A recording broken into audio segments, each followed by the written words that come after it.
Hello everyone, I'm Arif Gahramanli. I'm third year industrial product design student at ITU. Today I'm going to talk to you about Black Pearl of Pera and the building of the first, in other terms, the Casa, which was newly restored and renovated by the Istanbul Metropolitan Municipality. I can change that. Okay. Our story will go as follows. I'm going to first talk about the history of Pera, why Casa built, Casa as the building of first, architectural elements of the building, Casa over the past century, and the restoration of Casa. Let's briefly talk about the history of Pera. The Pera comes from, means the son of Signor, which was given as a tribute to the illegitimate son of Venetian Bailo Alvise Gritti. And during 19th century, 18th, 19th century, the Ottoman Empire began growing its outreach towards Europe and began developing a strong relationship with European governments. And as a result of that, many Europeans became to visit Istanbul, and some governments decided to open embassies or send attaches to the Istanbul and increase their presence in the city. So the Pera region were given to them for living, for building and working. And also there were many regulations which was helped this European government to build buildings the way they want. And these rules and regulations were resulted in the Pera area become to look like the European capitals of that time, like Vienna or Paris. And there were many embassies, hospitals, and churches and schools during the street called the Rue de Pera, connecting the Taksim to the tunnel through the Pera, which is now called the famous Istiklal Street. And although many European governments and elites took part of this reconstruction, or in general the creation of Pera, most famous and influential nations were the Italians.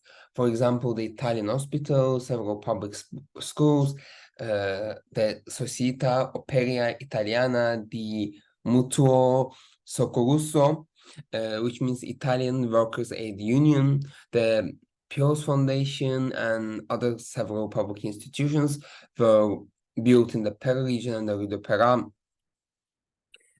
which shows us the power and presence of Italian kingdom at that time in this region. Why Casa was built? Casa was built as a gift to the Mr. Jean Botter, who was the chief head tailor of the Ottoman Empire and the tailor of the Sultan Abdulhamid II himself. And history goes as follows: when Sultan Abdulhamid II were on Europe trip with his uncle Sultan Abdulaziz, he saw a woman wearing a white wedding dress, and he was amazed by the beauty of this dress, so he wanted to bring it back to the Ottoman Empire. And when his daughter Naime Sultan were in the wedding preparations, he tasked Mr. Jean Motter with a dress that he saw the one in the Europe. And after that event, the white wedding dress became paper in the Istanbul, and Mr. Jean Botter was the creator of that dress in Istanbul and in Ottoman Empire. Also, Mr. Jean Botter was more than a tailor to the Sultan Abdulhamid II. He was his close friend, and that's why Mr. Jean Botter need this special document from the Sultan himself in order to go out of the empire or to travel to his hometown. And in order to gift his beloved friend, the Sultan Abdulhamid tasked with the Italian architect Raimondo d'Aranco with a building for Mr. Botter. And Raimondo d'Aranco at the time were a very famous architect in Istanbul, and his main job was to he was tasked with mainly recovery projects of the Istanbul, because when in 1890s there were a big earthquake, city was many buildings needed restoration and renovation. So Raimondo de Aramco first we tasked with that renovation process. Casa Borgia, the building of first, the Casa Borgia, the Borgia building was brought the many first things in architecture site, and it also pioneered many things in Istanbul architecture. For example, it was the first Art Nouveau style building in Istanbul, and it's also believed that since the building's function were home, office, and workshop at the same time, it was also influenced by the Vienna secession movement of a time. The Casa Borgia was the first fashion house of Istanbul. In Istanbul, it was the first building featuring a steel construction used in the building process. And the Casa Borgia was also the second building in Istanbul with an working elevator. And the first building was obviously the Pera Palace Hotel, which we all know. And one fun fact I want to add to this building, the Casa Borgia building was so beautiful, and the dresses in it were so beautiful. Women even made special dresses, bought special dresses in order to enter and see the inside of Casa Borgia and work with the Mr. Jean Borgia. If we see the architectural elements, as I said before, it was the first Art Nouveau style building in Istanbul, and it also shows many characteristics of Art Nouveau style with stained glass windows, elevator cabin, iron cage,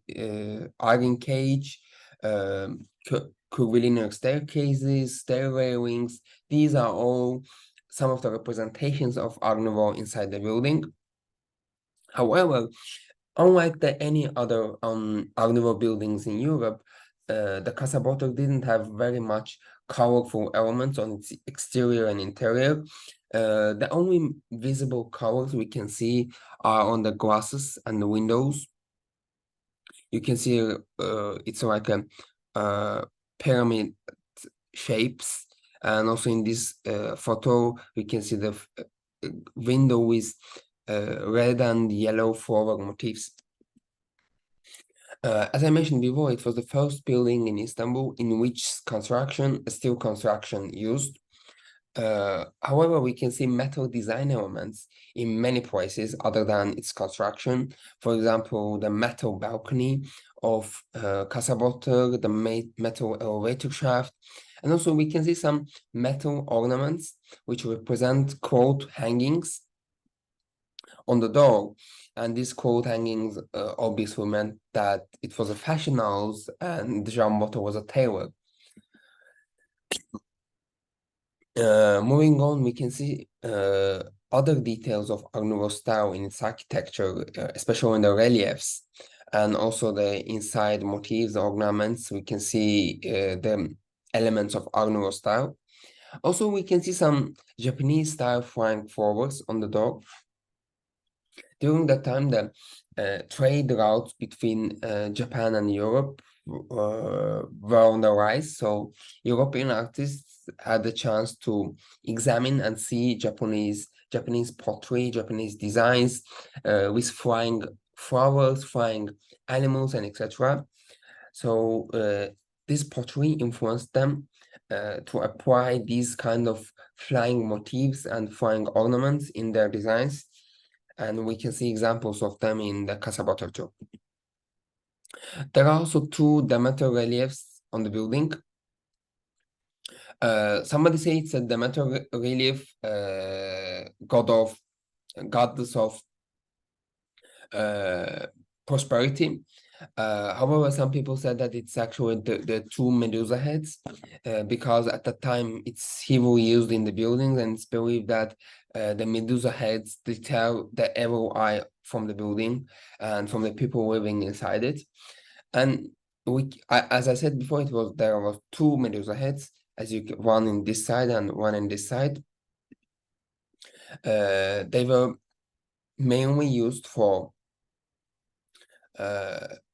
No, the Raimondo d'Aramco used two Demeter reliefs or Medusa heads as a tribute to the twin daughters of the Mr. Jean Botter.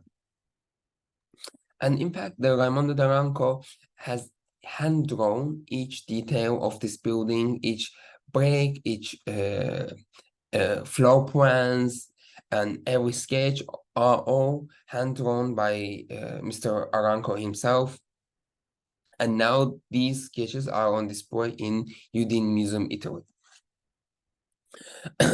When we see the Casa Botor of the past century, the history of Casa Botor, with the fall of Ottoman Empire followed by the culmination of Turkish Republic, it was very hard for Mr. Botor to hold in a war-torn Istanbul.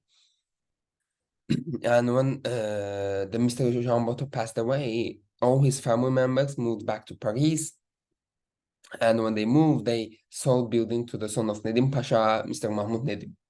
Later, Mahmud Nedim married to the Miss Zeynep Obyar, and the couple moved into Casablanca to live there happily. However, their happiness wasn't stayed for long, because following the early death of Mr. Mahmud Nedim, Miss Zeynep Obyar rented out the other floors of the building for many purposes. Firstly, and for that, over the time, Casa Botor used for various purposes. Firstly, the building was converted into a store, then to a bank. Later, it was used as a association of tradesmen and artisans associations. For a short time, Casa Botor was the home and workplace of the writer Ferit Edgü and his newspaper, and it was also used as general office blocks at the time. Following the death of Mr. Zeynep Obyar, building became derelict for some time, and then later Treasurer of Government proclaimed the building. At the time, many people were applied to the court for the ownership rights of the building, stating that they are close relatives of Mrs. Zeynep Ovyar. Finally, after long processes and court appeals, her cousins Tuli Kamhi and Emine Selbeş won the appeal and become the new owners of the Casa Botter. However, during 2000, the Botter apartment was abandoned because of the danger of collapse. If you see, look at the restoration of Casa Botter in 2022, Istanbul Metropolitan Municipality started the restoration and renovation project of Casa Botter, and nearly 1 year later, the building has been partially reopened for its visitors, and the municipality talked with the owners of the building about how they can use the building together, and agreement reached stating that the municipality will restore the whole building, but at the end, the owners and the municipality will use the building by them. Both of them gonna use the building. And although the overall function of the building is different than its original function, we can see a clear logical link. For example, entrance 4 is now an art gallery. You can see periodic art exhibitions inside of it. And if you look at the original function of the building, it was a fashion house, a showroom for Jean Botter's designs. So they all purposefully done for exhibiting something. If you look at the upstairs, during the past times, Mr. Botter used the second floor as an atelier and workshop for him, where he made the quarters. And now it's a working workplace for people. Everybody can grab their coffee, come open their laptops and do their works here. There's also a kitchen, a private office, a common work area inside. However, as I mentioned before, it was partially open because the upper parts are still on an undergoing renovation, as you can see from this photo. And the function of upper buildings has not been determined yet, and it was been determined after the renovation process finished. Thanks for your attention. If you have any questions about, or you want to know more information about the Casa bottle, you can contact me via my email address. I'm ready to answer your questions happily. And here you can also examine my reference list. Thank you for attention.